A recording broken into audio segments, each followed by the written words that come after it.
I'm in meetings a lot. My calendar gets very full with those, and then at night, after the kids have gone to bed, I'm on email a great deal. I get messages during the day. That's my chance to give long responses. And then over the weekend, I send a lot of mail as well. I take 2 weeks a year to just go off and read and think, where I'm not interrupted by work or anything else. I'm just solidly trying to think about the future, and people get to send me things to read as part of that so-called Think Week. So it's a nice mix of things. About 25% of the time that I'm out traveling around, meeting with customers, Europe, Asia, and that sort of helps me think, okay, do we have the right priorities? What are people responding well to, and what would they like to see us do better? By the way, I believe in winners and losers, and especially the freedom to fail. Who? Him? Who? Him? Who? Him? Who? When I started Microsoft, I didn't think of it as all that risky. I mean, I was so excited about what we were doing. It's true I could have gone bankrupt, but you know, I had a set of skills that were highly employable, and in fact, my parents were still willing to let me go back to Harvard and finish my education if I wanted to. You've always got a job with me, Bill. And the thing that was scary to me wasn't quitting and starting the company. It was when I started hiring my friends and they expected to be paid. And then we had customers who went bankrupt, customers that I'd counted on to come through. And so then I got this incredibly conservative approach that I wanted to have enough money in the bank to pay a year's worth of payroll, even if we didn't get any payments coming in. And you know, I'm almost true to that the whole time. We have about 10 billion now, which is pretty much enough for the next year. Anyway, you know, if you're going to start a company, it takes so much energy that you know it better overcome your feeling of risk. I don't think that you necessarily, if you're going to start a company, should do it at the start of your career. I think there's a lot to be said for working for a company, learning how they do things. You know, if you're young, it's hard to go lease premises. They made that hard for me. You couldn't rent a car when you were under 25 at the time, so I was always taking taxis to go see customers.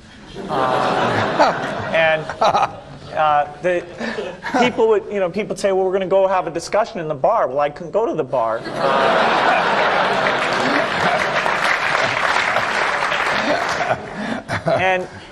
But you know, that's fun, because I'll tell you, when people are first skeptical and they think, oh, this kid doesn't know anything, then when you show them you've really got a good product and you know something, they actually tend to go overboard and they think, whoa, you know, they know a lot.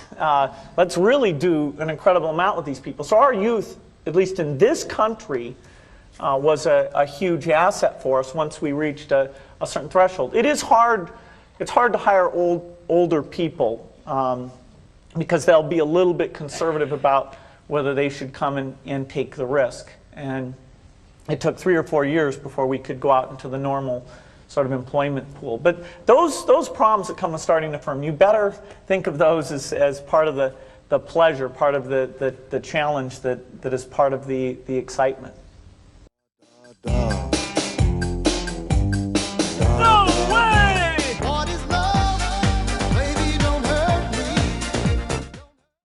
I want to thank Harvard for this honor.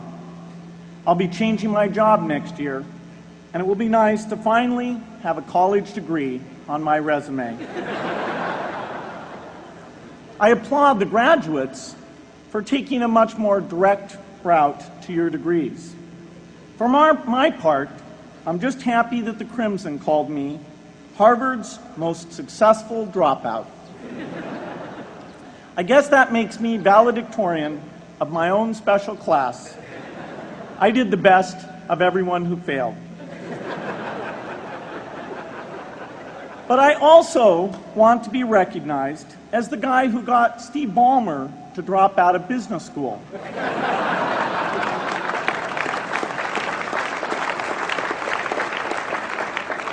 I'm a bad influence. That's why I was invited to speak at your graduation. If I'd spoken at your orientation, fewer of you might be here today.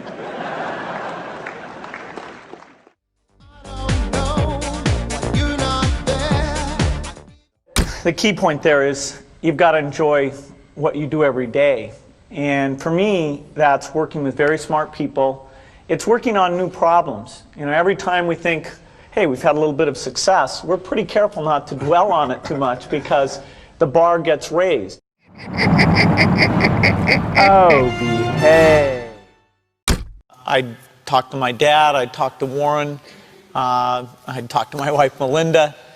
So I have enough people that know me and actually know where my judgment isn't its strongest, where I might get overexcited about something or, you know, forget to think about something. And so they're good at correcting, particularly Melinda, good at correcting whatever those blind spots are. And I think it's good to encourage your friends and advisors to really give them that license. You know, I can go to a party and forget to say hello to various people or something. That's a very minor example of my blind spots. Not to the hostess. Well, Melinda would help me do that. Yeah, she would, so, yeah. So, you know, a small number of people that you can turn to on certain key things is a great asset.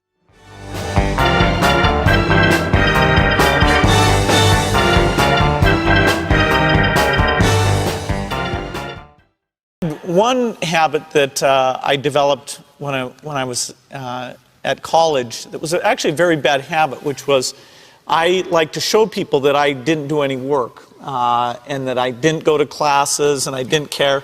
And then at the very last minute, like 2 days before the test, I'd get serious about it. And people thought that was funny. You know, that was my positioning, the guy who did nothing until the last minute. Then when I went into business, that was a really bad habit, and it took me a couple of years to get over that. Nobody praised me because I would do things at the last minute, and I tried to reverse to students I didn't think that highly of, who were always organized and had things done on time. I'm still working on it, but procrastination is not a good habit. Bill can change clothes in the car. People, let me tell you about my best friend. He's a warm-hearted person who loved me till